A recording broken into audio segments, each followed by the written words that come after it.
Magandang araw po, Bagong Pilipinas, at welcome muli sa ating programang Straight from Team PNP Facebook Live, kung saan inilalapit po natin ang kwento at katapangan, malasakit at tunay na serbisyo ng ating pambansang pulisya. Ako po ang inyong tagapag-ugnay, Police Captain Nomer Macaraig, mula po sa Police Community Affairs and Development Group. At ito ang programang Straight from Team PNP Facebook Live.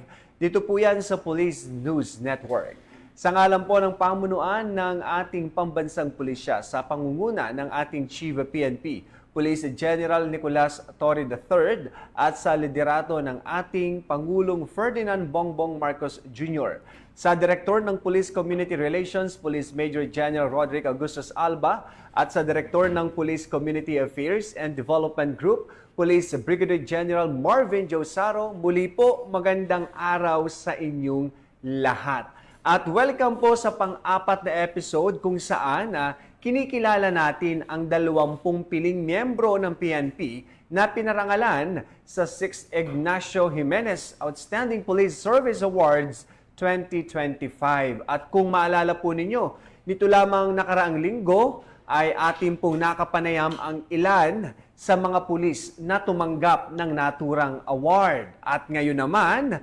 makakasama po natin ang ating 2 awardee mula po sa Police Regional Office 2. Yan po, pinakikilala po natin sina Police Major Abdel Aziz Maximo, ang Acting Force Commander ng 1st Cagayan Provincial Mobile Force Company. Sir Maximo, magandang araw po at bati muna tayo sa ating mga tagapanood. Yes sir, magandang araw po sa ating mga taga-subaybay sa ating programa ngayong hapon.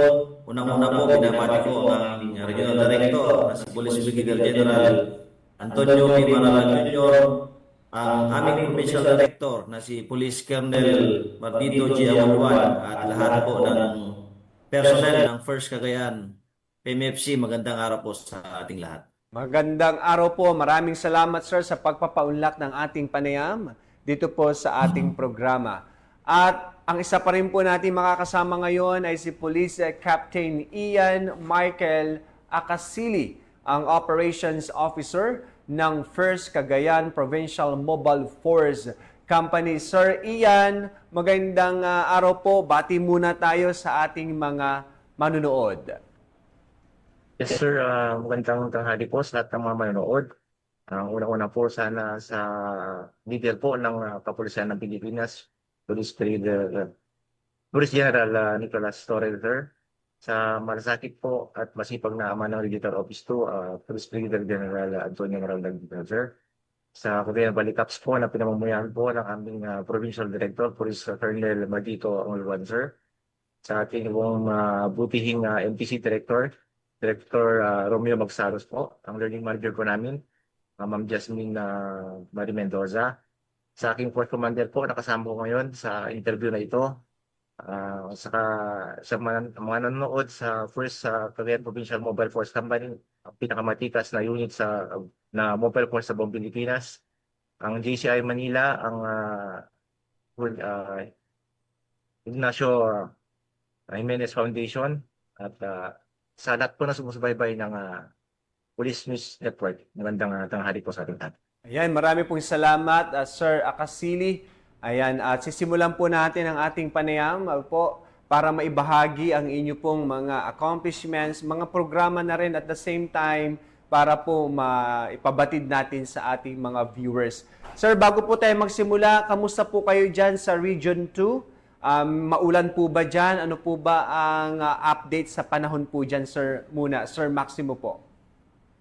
Yes sir, nitong nakarang araw sir, dahil dun sa LPA na dumaan dito sa eastern part ng bansa natin is naapektuhan po ang region natin. So mga 2 araw hanggang 3 araw po na nag-uulan po dito. Pero sa ngayon sir is nakikita po natin yung sumisikat na araw po sir. Pero medyo makulimlim pa rin.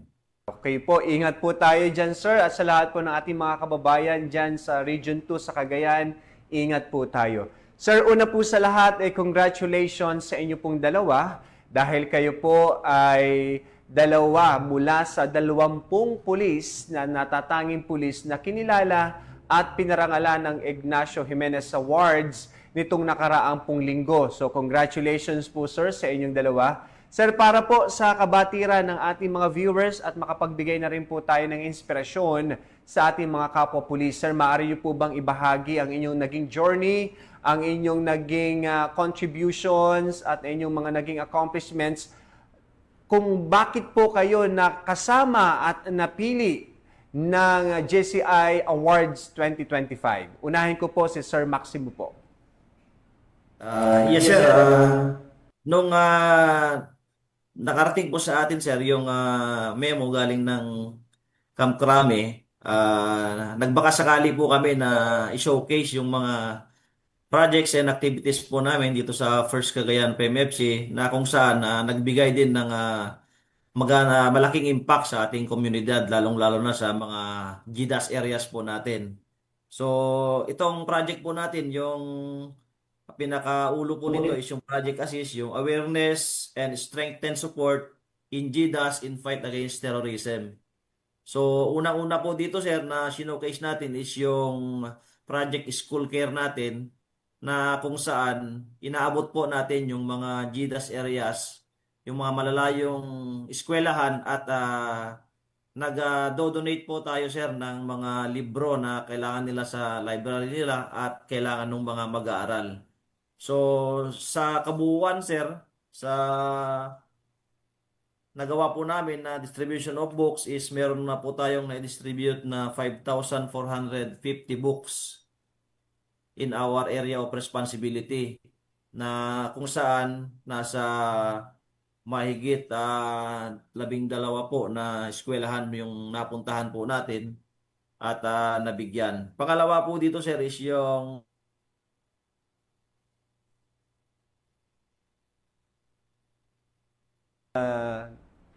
karoon po ng humina yung internet connection ni Sir Maximo. Pero nakakatuwa kasi ang isa sa mga napili nilang sektor sa kanilang programa ay ang mga kabataan. At talagang napakahalaga po na ma-educate natin ang ating mga youth, ang ating mga student dahil naniniwala pa rin tayo na sila talaga yung mga susunod na mga leader, na sila mismo yung magiging papalit sa atin, papalit kina sir, kina ma'am, na magli-lead sa ating community. Kaya magandang aktibidad po yan, sir. Sir Maximo? yes, sir. Napagod po dahil may na po yung internet connection natin. Bali, yun nga, sir, dun sa impact na nakita namin dun sa ginagawa nating project na to is ang nagiging feedback po ng mga kabataan at mga constituent natin na nararating natin is hindi lang pala pakikipagdigma ang dala ng aming unit, kundi sinusubukan din namin i-reach out yung mga bata para hindi malihis yung landas nila. Actually, sir, nung narating namin yung mga GDAS areas natin dito is nasasabi ng mga bata na ang nakikita lang daw nila na parang pulis nung araw is yung mga armadong grupo. Kaya marami sa kanila din yung mga magulang nila o kaya yung mga kamag-anak nila na sumapi dahil yun ang alam nila na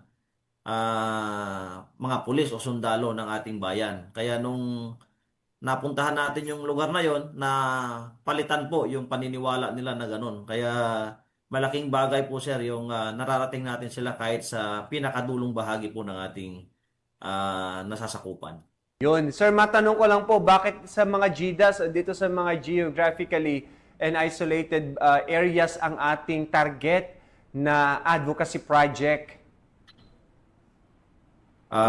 Yes, sir, kasi ito, sir, yung nakikita namin na hindi na kakarating yung mga ibang serbisyo gaya nung mga pagpapaabot po ng ibang mga kagamitang pang-eskwela na kung saan dito po sa urban area ay nakakaabot hanggang doon sa pinakamalaking tulong na naipapaabot ng ating gobyerno. Pero doon sa GDAS areas kasi, sir, yung lugar mismo is mahirap marating ng ordinaryong mamamayan lang ng ating mga DepEd dahil doon sa terrain at saka yung kalsada. Kumbaga yung kalsada pa dito, sir, is lubak-lubak pa. Kaya yun ang mga una naming pinili na puntahan para may parating itong programa natin, sir. For sure, sa ginagawa niyo pong aktibidad at advokasiyang ito ay meron po kayong mga partner stakeholders, ating po mga katuwang na grupo at personalidad. Maaari niyo po ba, sir, pasalamatan, mabanggit at mabigyan po ng pasasalamat ito po sa ating programa? Yes, sir. Ang unang-unang nating katuwang dito, sir, is yung Sierra Palawan, sir. Yung JCI, Manak Tugigaraw. Yun po yung grupo, sir, na laging nakasuporta sa amin sa aktibidad namin na ito. Ayun. At ito po talaga, sir, ay nagbibigay inspirasyon, ano po, lalo na po sa komunidad, dyan po sa area kung saan nyo po isinasagawa ang programa. Dahil malayo nga ito sa kabihasnan o malayo sa kabayanan, ay bibihira lamang pong napupuntahan o naaabot po ng serbisyo. Pero dahil po sa inyong inisyatibo, sa pagtutulungan po ng inyong mga katuwang na partner stakeholders ay naisakatuparan ang inyong community engagements. And for sure, ay mas marami pang mga programa pang umaanak o nanganak na po ito ng nanganak hanggang sa lumawak na, lumaki na ang saklaw po ng inyong programa.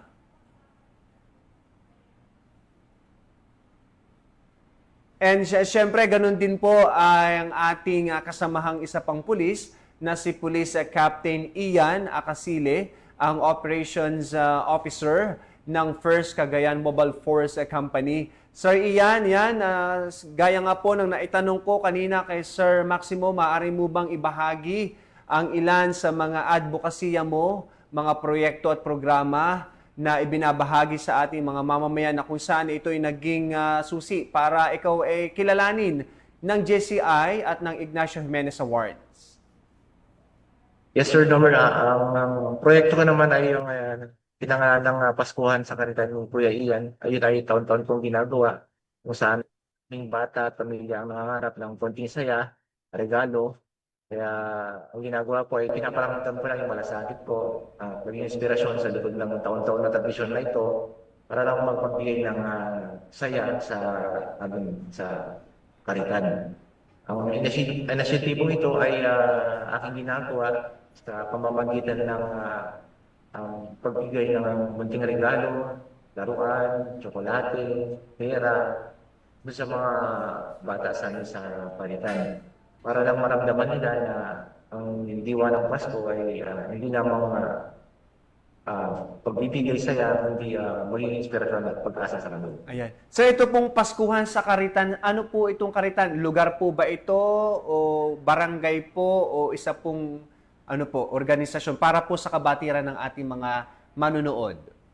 Sir Nomer, ang Karitan isa yung barangay sa amin. Sana po at taon-taon kong ginagawa yun. Actually, ngayong December, magiging 20 years na mula nung pumasok ko bilang isang pulis. Parang ginawa ko na siyang panata na taon-taon gagawin ko ang Paskuhan sa Karitan ng Tuloyan. Pero ginawa ko rin ito noong 2017 nung tayo ay nag-JLC sa RTC 2. Doon ay Kawayan Isabela. Ginawa ko naman ang Paskuhan sa Kawayan ni Kuya Ian kasi may nakita ko rin yung mga tao doon sa Kawayan Isabela nung medyo mahirap din sila at walang kayanan sa buhay. Kaya gumawa rin ako ng Paskuhan sa Karitan. Ayun. Napakatagal na pala nito, sir. Since 2004 ay sinimulan mo na itong programang ito. Tama ba ako, sir? Sir Nomer, 2005, mula nung ako ay bilang isang pulis hanggang sa ngayon. Ayun, talagang 20 years in the making na talaga. Sir, talagang pinaglalaanan mo to ng panahon, ng oras, ng budget. Kumbaga, taon-taon ito, sir. At talagang pinag-iipunan mo. Sir Nomer, actually, ngayong parating na bare months, sana po mag-ipon ng sweldo natin ng 5,000 kada buwan. Tapos yung buong bonus natin sa Disyembre ay pupunta lahat dun sa Paskuhan sa kanila. Okay, wow. Opo, magandang advocacy yan. Talagang sharing yung ating blessing na nare-receive, And for sure, ay doble pa ang ipapalit dyan ng ating pong may kapal dahil sa iyong busilak na puso at kalooban. At for sure sir, dahil nga magto 20 years na to, yung mga una mong benepisyarong mga kabataan, kamusta po sila sa ngayon? Na meron pa ba tayong engagement sa kanila? Nakakausap pa ba natin sila?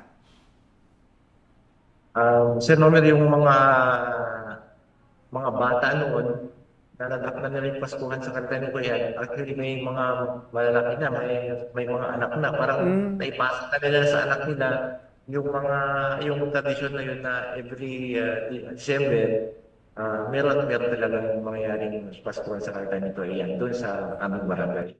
Yung mga kalapit na barangay namin, nakakaalam na rin na may magaganap na Paskuhan sa kanta nito yan. So, yung ibang barangay na malapit sa amin ay pupunta na rin sa amin. So, kailangan ko talaga ng medyo malaking pag-iipon para magawa o yung aking advocacy yan. Nakakatuwa naman, kasi itong ating mga kabataan, meron ng aabangan. Kumbaga, hindi na sila masisiro ngayong Pasko dahil andyan pala si Kuya Ian na merong papasko at paaktibidad dyan sa kanilang barangay. Alam niyo mga ka-PNN, sa ating po mga viewers, marami pong kwento ng sakripisyo, kabayanihan, pagtulong ang ating kapulisan. Nakakalungkot lang po, di ba Sir Ian and Sir Maximo, ang medyo na-hype sa social media ay yung mga ilang negative activity o aktibidad na involve ang ilang pulis. Pero mas marami ang mga tulad ng kwento ni Sir Maximo na pagtulong sa mga GIDAS barangay, kwento po ni Sir Ian, paghahatid saya, ngiti sa mga labi ng ating mga kabataan since 2005 sa kanyang mga kabarangay.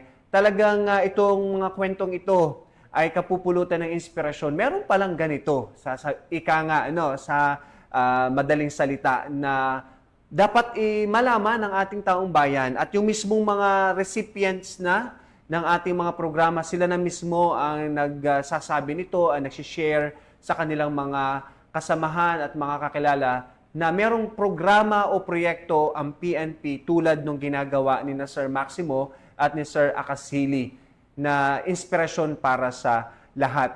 Sir, maiba naman tayo kay Sir Maximo tsaka kay Sir Akasili. Sir, dyan po sa Cagayan, First Cagayan Mobile Force Company, ano po yung inyong mga programa, mga aktibidad, kasama na rin po yung inyong mandato bilang kayo po ay bahagi ng Cagayan Mobile Force Company po.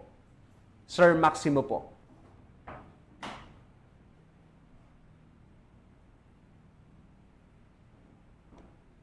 Ayan, balikan natin si Sir Maximo. Si Sir Ian, bilang kayo po ay Operations Officer ng First Cagayan Mobile Force Company, ano po yung mga aktibidad, mga ginagawa niyo pong operation and proyekto dyan sa buong Cagayan? Yes, Sir Nomer. Sir Nomer, kung isa-isahin natin yan, medyo marami ang naging proyekto ng First Cagayan Provincial Mobile Force Company. Kasi ang aming unit ay nakatanggap ng 2 beses na Best Mobile Force in Police Community Relations ng 2022 at 2023. Wow. Yun, dahil sa Sir, mga akda natin, marami yun, nandiyan yung masipag sikip, yung Tagig Kaunlaran, PDL projects, yung mga sa mga preso natin. Meron din yung masipag sikip ay yung Chief IT, SID, Sir, ibig sabihin tubig, silid, aralan, ilaw, barangay. Tapos meron din yung school care sa paaralan. Meron din yung anti-illegal drugs, yung ayos brad, yung active youth leaders opposing sexual harassment, bullying, riot, and activism against drugs. Meron din kami yung Project Escola, yung nakapag-graduate kami ng isang dating sasabi na sa mga kanilang grupo, pero nailigtas namin at kayo ay isa na siyang ganap na criminologist. At wow. Maging isang ganap na pulis. Meron din yung yakap ni FC, yung yakap na agapay sa may kapansanan at iba't ang pamahalaan na ipaparating at i-handle ng Force Commander. Yun ay ang pagbibigay natin ng wheelchair, hearing aids, salamin sa ating mga kababayan na with disability. Meron din tayo yung taon-taon na ginaganap yung FNEP Challenge o yung 20 pesos challenge. Yun ay ang unit namin mag-ipon ng taga 20 pesos o sisimulain itong September at i-rering namin sa pagdating ng December. Pag sa December ay bibili kami ng Noche Buena package at papamili namin dun sa mga kababayan natin sa mahirap, lalo na dun sa Gilas area. Meron din kami na Project CRF, yun ay gamit namin ng motor at mapasok kami sa mga liblib na lugar para magkandang ng operation. Meron din yung Palaspas, Project Palaspas. Magawa kami ng Palaspas tuwing Semana Santa. Sa mga pinamigay namin ng libre sa ating mga kababayan. Maraming pa sa tulad nga lang na kung isa-isayin natin, baka maubos yung oras natin sa pagtalalay sa mga kwan. Pero halos lahat ng proyekto namin ay naakma doon sa pangangailangan ng ating komunidad. Kasi meron tayong pabahay project, saka iba't iba pang pangkabuhayan package para sa ating mga kababayan, lalo-lalo na doon sa malalayo at hindi talaga abot ng gobyerno. Doon na gusto nating pasukin yung maghatid ng tulong para sa ating mga kababayan. Ayun, wow! Talagang hindi po nakapagtataka, sir, na Hakot Awards kayo, no? Even sa mga malalaking celebration ng PNP ay nagiging awardee po kayo. Kaya po talaga saludo ang ating programa sa inyo dyan, sir, sa Cagayan. Talagang ramdam po at kita naman natin sa mga naka-flash ng mga pictures and optics natin dito, yung mga activity po ninyo. Kumbaga, sabi nga ni sir, ang gusto nilang tulungan ay yung mga nasa liblib, mga GIDAS barangay na hindi madalas nararating ng serbisyo at malayo sa kabihasnan. Talagang inspiring them, engaging them, ay malaki ang tulong para syempre hindi lamang po mailapit ang pulis sa kanila, kung hindi mailapit ang pamahalaan, ang gobyerno sa kanilang mga lugar. At maiba naman tayo, ito tanong ko kay Sir Maximo. Sir Maximo, di po ba meron pong directive ang ating mahal na Chief PNP, Police General Nicolas D. Torre III, yung 3 to 5 minute response? Ayan ang mobile patrollers na umaalalay sa city na kung saan nakatutok din sila sir sa cellular push-to-talk na radio na kung saan pagka marinig nila at sila yung pinakamalapit dun sa area is nakaka-respond po sila within the 3-minute response. At dun naman sa sir, sa malalayo yung sabi ni Sir Chief noon na hindi naman applicable sa mga lahat ng area lalo sa mga bulubundukin. Ang contact naman doon natin sir is yung mga barangay officials na yan, nagagamit natin bilang bin na kung saan pagka may mga emergencies na kailangan ng kapulisan ay sila po yung lumalapit sa atin. Pero dito sir sa mga urban areas is equipped na po tayo sir ng radio para monitor po natin yung mga emergencies na nanggagaling po sa ating mga kababayan. Yan, maraming salamat po sir sa inyo pong pag-agapay po sa mga local police na inyo pong nasasakupan. Since ngayon pong July ay we are celebrating the Police Community Relations Month at ang inyo pong mga advokasya, mga proyekto ay tumutukoy at nagpapalakas sa ugnayan ng pulis at komunidad. Sir, ngayong pong July, ano po ang inyong mga activities dyan sa inyo pong area of concern or responsibilities? Yes sir, unang-una sir, yung pagpapatuloy po sir nung pagbibigay natin ng mga libro dahil pasukan na naman, yun po yung isa sir na nakatutok na programa natin ngayong Police Community Relations Month.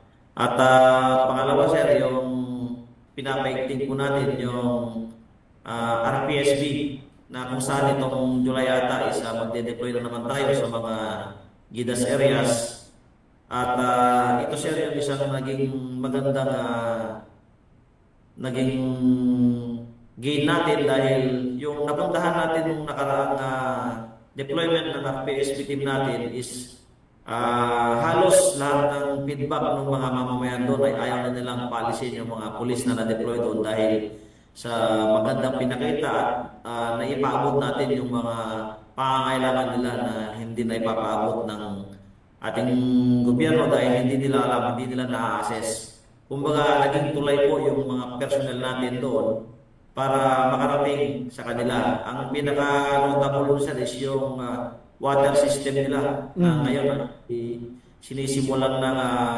itayo dahil nagkaroon na po ng assigning dun sa LGU at DOST para dun sa water system ng barangay kasi yung area ngayon sir is ano yung potable water nila hindi siya masyadong malinis. Kaya nung na-approvean yun, yung request natin sa DOST is laking pasalamat mo nila na magkakaroon na sila ng water system sa barangay. Ayun. So sir, sa pagitan po ng ating RPSB or yung Revitalized Police sa Barangay, ay mas na ilalapit po natin ang pamahalaan, ang serbisyo sa ating mga kababayan. Kayo po ang nagsisilbing tulay, conduit, ayan, liaison officer para ma-connect sa mga tamang agency, sa mga pwedeng makatulong sa ating mga kababayan. Kaya po talaga hindi po nakakapagtaka sir kung kayo po ay hahanapin o ayaw ng community na kayo umalis dyan sa mga lugar dahil napalapit na rin po kayo sa puso at sa buhay ng ating mga kababayan. Yan po, maraming salamat po. At syempre, ingat din po sa ating mga pulis dyan na nadideploy po sa mga barabarangay. Napakahalaga pa rin po ng ating safety and security. Ito po ay isang hudyat na talagang patuloy na gumaganda ang ugnayan ng pulis at komunidad. Mas nailalapit natin ang serbisyo, ang ating pamahalaan sa ating mga komunidad. Sir, bago tayo magtapos, nais ko lang pong magtanong po ng kung sino po ang gusto ninyong pasalamatan. Ganon din po ang inspirasyon o inspiring message na nais nyo pong ibahagi sa ating mga kababayan at sa kapwa natin pulis na patuloy po na gampanan ang ating sinumpaang tungkulin. Unahin ko po si Sir Ian.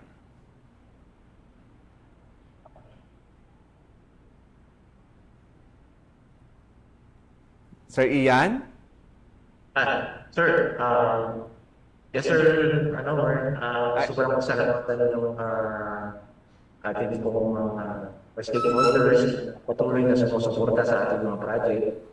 Ang mga mamamayan na may-try po natin na makipagtulungan po sa hanay ng pulisya. Hindi po namin masasagawa yung mga ganitong proyekto, kung hindi sa ganung kooperasyon para po sa tahimik at bayos, mapayapa at ligtas na Pilipinas.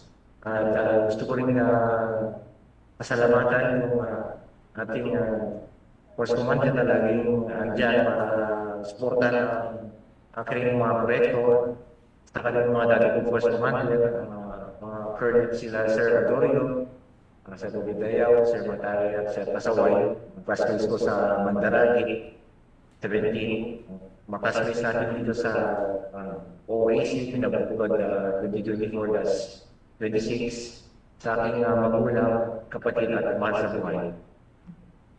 Ayun, thank you so much, Sir Ian. Kayo po ay patuloy na magiging inspirasyon sa ating mga kababayan, lalo na po sa mga kabataan na iyo pong nakakadaupang palad at kayo po ay nagiging inspirasyon para sa kanila. Ganon din po ang ating paghingi ng mensahe mula po sa ating Acting Force Commander ng 1st Cagayan Provincial Mobile Force Company, kay Police Major Maximo. Sir, message of inspiration and syempre support na rin sa ating mga kababayan. Yes sir, unang-una sir, nagpapasalamat ako sa aking asawa dahil pinapayagan niya akong magtrabaho dito sa ating kapulisan. Although mahirap yung sitwasyon dahil bihira tayo makauwi, but andun pa rin yung support niya dahil pinapaliwanag naman natin na dito tayo nabubuhay at dito rin tayo nakakapagbigay ng inspirasyon. Pangalawa sir, papasalamat po tayo sa PNP dahil sa support din na iginagawad sa atin. Hindi tayo pinapabayaan ng liderato ng ating na kung saan may mga magandang nagagawa ang kanilang kapulisan ay nabibigyan po ito ng reward. At nagpapasalamat din po ako sa personnel natin sa First Cagayan PMMC dahil sa full support at cooperation sa mga ginagawa ating project para sa pagtulong at ikaulad din ng ating bayan. And lalong-lalo na sir, sa aking operation talaga na napakasipag mag-isip ng mga innovation at mga projects para lalo pang mailapit natin ang serbisyo sa ating mga kababayan. Kung saan siya yung laging nag-iisip kung ano pang pwedeng gawin, ano pa yung pwede nating innovation para mas may malapit yung serbisyo ng First Cagayan PMMC sa ating mga kababayan, lalo-lalo na sa mga GDAS areas. And salamat din sir sa mga komunidad na tumatangkilik at tumutulong sa atin. Hindi rin naman magiging productive yung mga projects natin kung hindi nila tatanggapin sa kanilang komunidad. Kaya maraming salamat din po sa kanila sir. Okay, marami pong salamat Sir Police Major Abdel Aziz Maximo, ang Acting Force Commander ng 1st Cagayan Provincial Mobile Force Company, at kay Police Captain Ian Michael Acasili, ang Operations Officer ng 1st Cagayan PMFC. So maraming salamat po sa inyong dalawa sir. Talaga kayo po tunay na inspirasyon para sa ating lahat. Thank you po sa inyong oras, panahon at syempre sa inyong pong pagbibigay serbisyo sa ating mga kababayan. Sa ating po mga ka-PNN, sa ating mga viewers, dalawa lang po yan sa talagang mahuhusay na tatanging mga pulis sa buong pambansang pulisan. Napakarami po yan. Pero sabi nga natin, may award mang matanggap o wala, patuloy pa rin ang pagbibigay serbisyo ng ating PNP. At tayo po'y nagpapasalamat sa ating mga stakeholders, sa ating responsive community, sa inyong pong pagkilala. Ito po isang manifestasyon na talagang nagtatrabaho ng mahusay ang ating mga kasamang pulis dahil mismong mga community members, mismong mga stakeholders ang nakakakita at nagbibigay parangal. Yan po isa pangunguna ng JCI Manila sa kanila pong President John Adrian Padiernos, VP for Community Affairs Sir Dison, Direct for Special Projects Sir Joshua Ruben Aragon, at sa ating pong Ramon Magsaysay Award Foundation President Ma'am Susan Afan, at kay Sir Marleo, marami pong salamat, at sa ating sponsor yan sa Cobra,